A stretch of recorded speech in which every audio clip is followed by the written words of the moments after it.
Welcome back to another video और आपका स्वागत है। आज हम लोग देखने जा रहे हैं महाभारत, जहाँ पर लास्ट एपिसोड में हम लोगों ने देखा था कि किस तरीके से दुर्योधन ने कृष्ण जी के साथ एक दुर्व्यवहार किया था। वार्तालाप जो उन दोनों के बीच में हुई थी। अब देखते हैं अब आगे जाकर के क्या होता है, तो चलिए देख लेते हैं ये वीडियो। कथा का ये भाग मैं सूर्यपुत्र दानवीर कर्ण की भेंट करता हूं। इस महान कथा का ये पात्र आदरणीय है क्योंकि इसने अपनी निष्ठा की रक्षा के लिए अपने जीवन को समर्पित करने का निश्चय किया।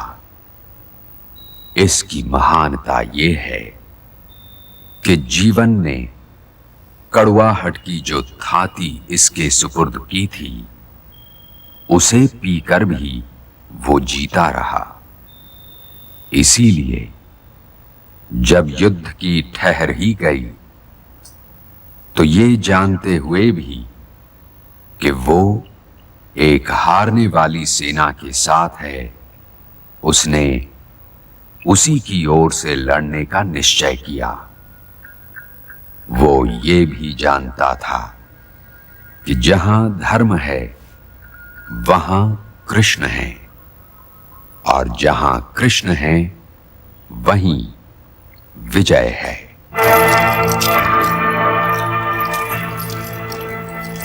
आप इतने उदास न हो महात्मा, क्योंकि जो होने जा रहा है उसे रोकना आपके वश में नहीं है। किंतु आपके वश में तो है केशव। नहीं महात्मा, जो होने जा रहा है उसे रोकना मेरे वश में भी नहीं है, क्योंकि किसी के कर्म पर तो मेरा अधिकार नहीं है ना।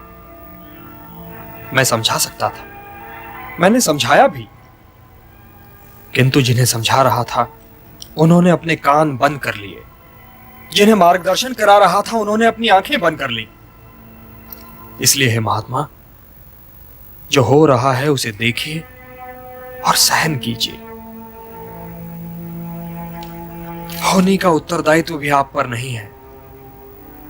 सच पूछिए तो होनी का उत्तरदायित्व दुर्योधन पर भी नहीं है। उत्तरदायी हैं महाराज धृतराष्ट्र, केवल महाराज धृतराष्ट्र, क्योंकि वृक्ष तो वही है। दुर्योधन तो केवल उस वृक्ष का एक फल है। परंतु मेरा हस्तिनापुर महाराज के कर्मों का फल तो नहीं है ना केशव। है कैसे नहीं महात्मा? क्या द्यूत क्रीड़ा भवन में आकर हस्तिनापुर ने गंधार नरेश शकुनी का हाथ पकड़ा? क्या राजसभा में आकर हस्तिनापुर ने उस दुशासन का हाथ पकड़ा जो द्रौपदी वस्त्र हरण कर रहा था? क्या उसने द्रौपदी को वेश्या कहने वाली कर्ण की उस जीभ को काटने का प्रयत्न किया?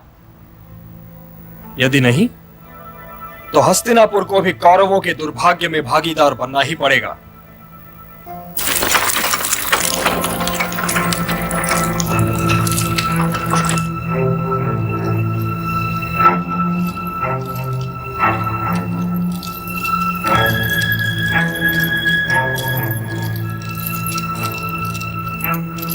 प्रणाम वासुदेव। प्रणाम। प्रणाम महात्मा विदुर। आयुष्मान भव। प्रणाम सात्यकी। प्रणाम कृतवर्मा। इधर से कहीं जा रहे थे और हमें देखकर रुक गए, या यहीं आ रहे थे? मैं अपने मित्र दुर्योधन की असभ्यता पर क्षमा मांगने आया हूं वासुदेव। अपनी असभ्यता पर मनुष्य को स्वयं अपने आप से क्षमा मांगनी चाहिए। मेरा तो अपमान हुआ ही नहीं। अपमान तो हुआ स्वयं दुर्योधन का, अपमान हुआ हस्तिनापुर राजसभा का। तो उन्हें क्षमा करने वाला भला मैं कौन? फिर भी वासुदेव, वास्तव में दुर्योधन की ओर से क्षमा मांगने आए हैं तो थोड़ी दूर हमारे रथ में चलिए अंगराज। यदि आप मुझे अपना सारथी बनने का विशेष अधिकार दें तो अवश्य चलूंगा। परंतु पहले एक वचन दीजिए कि आप मेरे रथ को हाँकते हुए अपने प्रिय मित्र दुर्योधन के शिविर में ले जाने का प्रयत्न नहीं करेंगे। आपकी आज्ञा के बिना भला कोई आपको कहां ले जा सकता है वासुदेव? सात्यकी, कृतवर्मा, आप थोड़ी दूर अंगराज के रथ में आइए।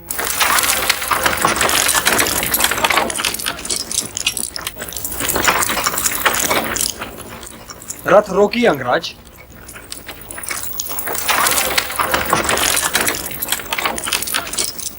आइए अंगराज।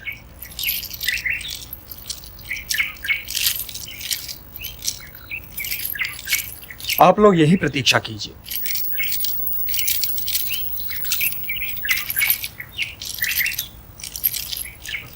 आपको आश्चर्य तो अवश्य हो रहा होगा कर्ण कि ये देवकी पुत्र आपको कहां ले आया।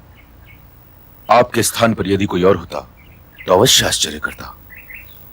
आप तो किसी के आश्चर्य की सीमा में समा ही नहीं सकते वासुदेव। हे राधे, आप एक उत्तम व्यक्ति हैं, सच्चरित्र। आपने जिसे धर्म माना कभी उस धर्म का उल्लंघन नहीं किया, तो फिर आप दुर्योधन जैसे अधर्मी के शिविर में क्या कर रहे हैं? आप तो धर्म की एक एक परत का ज्ञान रखते हैं अंगराज। आप तो ये सोच नहीं सकते कि दुर्योधन का मार्ग धर्म का मार्ग है, सत्य का मार्ग है। परंतु मेरे और दुर्योधन के संबंध का आधार न धर्म है केशव, और न ही अधर्म। इस संबंध का आधार स्नेह है। वो मेरा मित्र है। वो मेरा कृष्ण तो नहीं, किंतु मैं उसका सुदामा अवश्य हूं। क्षत्रियों के समाज ने मुझे केवल इसलिए नहीं स्वीकार किया ना कि मैं एक सूतपुत्र हूं, परंतु दुर्योधन ही एक अकेला क्षत्रिय है जिसने कभी भी मेरे और उसके बीच इस विशेषण की दूरी नहीं रखी।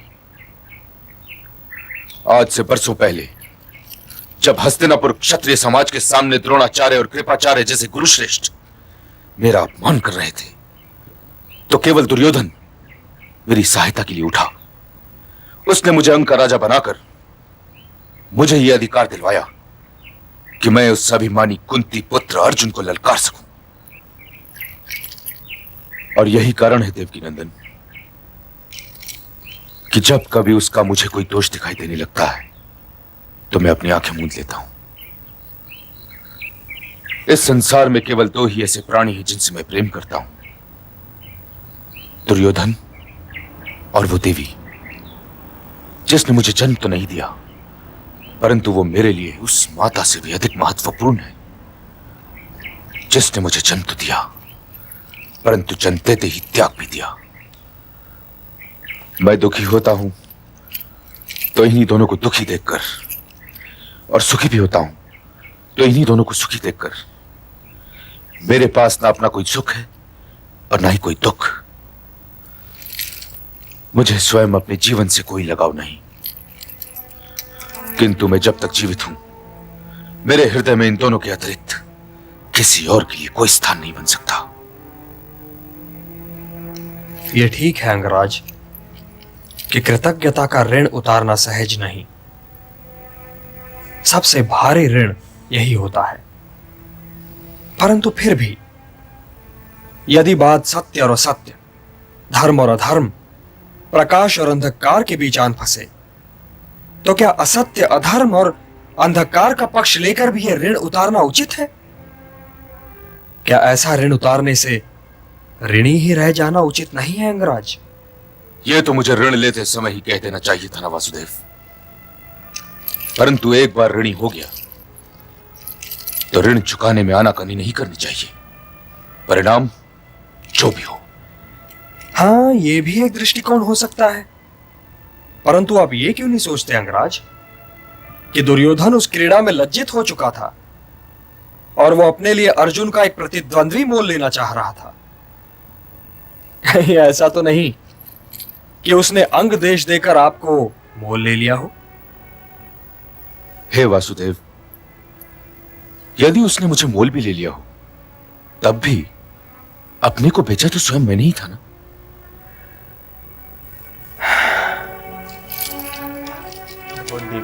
कभी आप अपने जन्म, अपनी पहचान के विषय में सोचते हैं कर्ण?